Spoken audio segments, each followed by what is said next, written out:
Ano sabi ni VP Sara sa ICC? Parang ang sinasabi niya dito, nagagalit na. Tigilan na lang, tapusin na daw yung kaso ng dating Pangulo. Oh. Ay, bansa na. Ayan.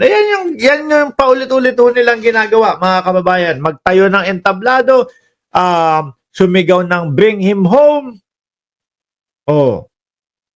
Hindi yung pumupokus talaga doon sa kasagutan, doon sa kanilang problema. Ngayon, eto, ICC, may sinasabi sa inyo ang aming Vice Presidente. Kasi gusto natin sabihin sa ICC. Oh, may gusto daw pong sabihin ang Vice Presidente namin sa inyo.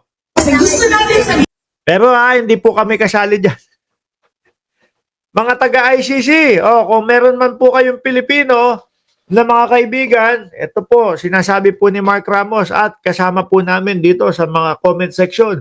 Hindi po kami kasali dyan doon sa sinasabi ni Inday Sara Duterte. Kung meron po silang ipaparating sa inyo, yun po ay boses niya at boses ng mga DDS nila. Hindi kami Lilinawin lang namin, hindi po kami kasali dyan, no? Sa pinapasabi ng Vice Presidente. Game! Kasi gusto natin sabihin sa ICC. Bitawan nyo na yan. Yes! Huwag nyo kami pakialaman. Bitawan na. Hindi, kasi nung panahon naman Madam Vice Presidente, yung panahon naman mga kababayan, na dinidinig doon sa ICC is panahon nakasali pa tayo sa ICC. Ano po? Nakita nyo yung respeto ng ICC sa Pilipinas? O dahil kayo ay kumalas na 2019 sa ICC, hindi na namin isasama yun, ay i-discuss doon sa kaso ng dating Pangulong Duterte. Di ho ba? May respeto mga kababayan. Hindi na namin isasama yan. Kasi wala na kayo, kalas na kayo sa ICC noon. Ganun ang ginawa ng ICC. Pero yung sinasabi na panahon nakabilang pa tayo sa ICC, yun yung dinidinig nila dyan. Kaya hindi natin sila pwedeng sabihin na wag nang pakialaman. Kaya lang, ang gusto nyo naman nyo, ibalik na sa Pilipinas ang dating Pangulong Duterte. Kaso hindi na tayo kasama dyan. Hindi na tayo kasali sa ICC. No, paano nila papayagan yung interim release ni Duterte? Ang request sa Pilipinas na lang. Paano pa? Bakit sa Pilipinas? Hindi na makasali ang Pilipinas sa ICC. Aray ko po. Mismong sarili niya ang naglaglag sa kanya. Hindi mapabalik ng Pilipinas kasi nga hindi kasali sa ICC ang Pilipinas ngayon. Dahil bansa natin ito. Uy, nasa ano yata sila? Nasa Daegu ata kayo, madam. Sa Netherlands ba siya nagsasalita dito? Mukhang Netherlands dyan Tingnan nga natin yung building ng ICC building. ICC building, Netherlands. Netherlands. Mukhang ICC to Ayun square. Di ba? Ayun, square sa likod. Hindi po natin bansayan. No? Nandiyan po kayo. Sabi siguro ng mga taga-ICC, ng tinapa. Nung nagsisigaw sila dito sa labas ng parke, naging kanila na yung parke. Naging Duterte Park na, pinalitan na ng pangalan. Nagtipon-tipon sila doon sa isang street, naging Duterte Street na. Ngayon, bansa na nila yung kinuha. Bansa na nila yung gusto. Ulit. Natin ito. Kung ano yung gusto namin nangyari, kami lang mga dahil bansa natin ito. Kung ano yung gusto. Si ate, nabi ninyo, wala kayong pakialam sa amin. Kung ano ang gusto sa bansa, hindi ganun yun. Kabilang tayo dati sa ICC, mga bossing. No?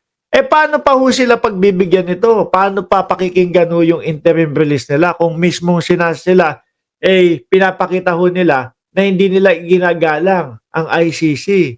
Hindi nila nirespeto ang pagkakahuli. Hindi nila nirespeto ang ginagawang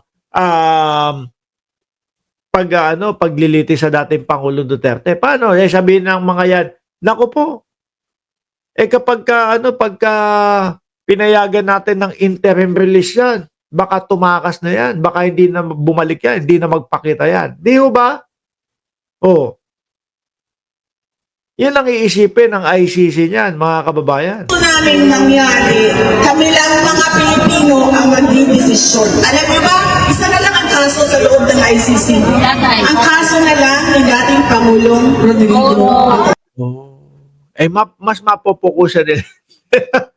Di ba? Isa na lang ang kaso na nasa loob ng ICC.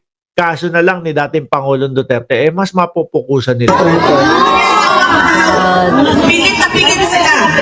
Oh, mas mapopokusan nila yan, madam. No? Kaya kailangan pokusan nyo na din yan. Oh, hindi yung kung ano-ano yung mga inuuna. Tanggalin daw po yung tanggalin daw po yung mga judge, yung dalawang judge. Ay, Diyos ko. Lalo lang kung tatagal. Oh, eto pa. Sabi ng ating Vice Presidente dito, mga kababayan. Saan ba yun? Ito, oh. No escape plan daw. Sara Duterte says, Dad, Rodi, not a flight risk, just long for Davao City. Hindi daw tatakas, mga kababayan. Siya, si Rodi Duterte, hirap ng tumakas. Pero ho, mga kababayan, yung mga nakapalibot sa kanila, lalo na kagaya niya, sinasabi nila, hindi nila nirerespeto ang ICC. Ano po isipin ng ICC noon? No? Kapag ka ito, inilabas dito, eh, malabo ng respetuhin pa nila lalo tayo. Sasabihin niyang mga yan is, hindi namin ginagalang ang pagkakahuli ninyo sa aming ama o sa aming dating Pangulo. Kaya wala na, goodbye na kayo. Ganyan, di ba? Tapos nabuko pa ng ICC na itong mga Duterte pabago-bago ho ng isip, pabago-bago ng desisyon. Di ba? Sabi ni JJ Bar, fake news yan. 6 pa ang kasama ni Digong sa ICC. O, 6 pa pala, Madam BP. Ba't sinabing isa lang? Para kunyari, mahina na ang ICC. No?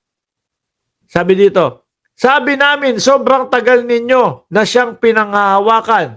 No, dinidetain sa pre-trial stage. Sobrang tagal na. Ibigay ninyo yan, interim release. Kasi sa inyong provision naman, yan, interim release, nandiyan nakasulat. O, hindi. Kung hindi pagkakatiwalaan yung taong humihingi nun, paano yun? Hindi naman ho basta-basta yun, di ba? Pag sinabing kulong, may jail ba sa bahay? O, sabi ni Frederick Andulan. O, ang dami na sound ng kulong bahay. Sa Pinas lang yan pwede. Kaya mas mabuti talaga i-serve yan sa ICC.